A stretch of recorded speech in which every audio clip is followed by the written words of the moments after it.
Zee 24 तास एक पाऊल पुढे। ठाण्यापासून अंबरनाथपर्यंत शिवसेना मनसे यांच्यात सत्ता संघर्ष रंगला होता, पण विधान परिषदेच्या निवडणुकीत काही वेगळंच चित्र पाहायला मिळालं। राजकारणात कधीच कोणी कायमचा शत्रू किंवा मित्र नसतो असं म्हटलं जातं, आणि हेच विधान परिषदेच्या निवडणुकीत पुन्हा एकदा स्पष्ट झालंय। नाशिकमध्ये मनसेचा महापौर होऊ नये यासाठी शिवसेनेनं खोडा घालण्याचा प्रयत्न केला होता।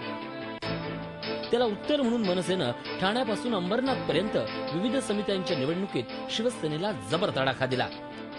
आगामी काळात शिवसेना मनसे एकमेकांना मदत करणार नाही असं चित्र असतानाच नाशिकमध्ये विधान परिषदेच्या निवडणुकीत शिवसेनेला मनसेची साथ मिळाली।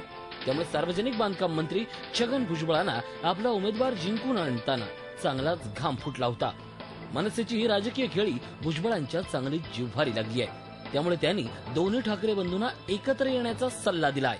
खरं म्हणजे मनसे आणि शिवसेना एकत्र यावीत हे आपल्या सगळ्या पत्रकारांना माहिती आहे की पहिल्यापासून म्हणतो की खरं म्हणजे राज ठाकरे यांनी फुटूच नाही असं मी प्रयत्न केला, मी स्वतः प्रयत्न केला। त्यावेळेला आम्ही पहिल्यांदा शिवसेना सोडल्यानंतर पहिल्यांदा राज ठाकरे आणि उद्धव ठाकरे यांच्याशी बोलतो। शिवसेना सोडल्यानंतरच्या त्या 12-15 वर्षाच्या काळामध्ये प्रयत्न, त्याच्यानंतर सुद्धा मला नेहमी वाटत होतं की दोघांनी एकत्र यावं, आणि आता सुद्धा मला वाटतं की दोघांनी एकत्र यावे। म्हणजे मग हे जे असं इकडे जा, तो तिकडे गेला, कधी इकडे बोला, कधी याच्याकडे जा, कधी त्याच्याकडे जा, कधी त्याच्याकडे जा, हे जे आहे ना, हे जे राजकारण आहे ते सरळ राजकारण होईल राज्यामध्ये।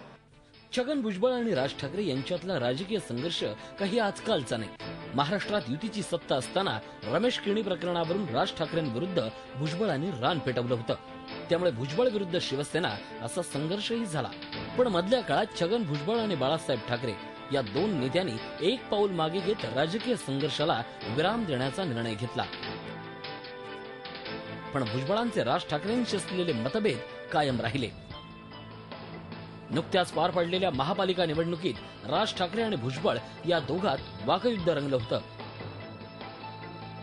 पण महापालिका निवडणुकीनंतर शिवसेना आणि मनसेत निर्माण झालेल्या दुराव्याचा काँग्रेस आघाडीला फायदा होईल असा अंदाज असतानाच मनसेनं वेगळी खेळी केली आणि राष्ट्रवादीच्या उमेदवाराला ईश्वर चिठ्ठीपर्यंत संघर्ष करावा लागला। महापालिका निवडणुकीत एकमेकांना पाण्यात पाहणारी शिवसेना आणि मनसे विधान परिषद निवडणुकीत सगळं काही विसरून एकत्र आले।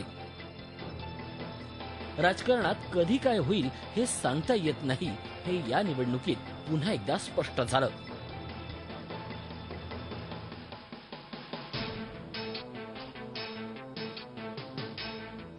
झी 24 ताससाठी मुकुल कुलकर्णी, नाशिक। झी 24 तास एक पाऊल पुढे।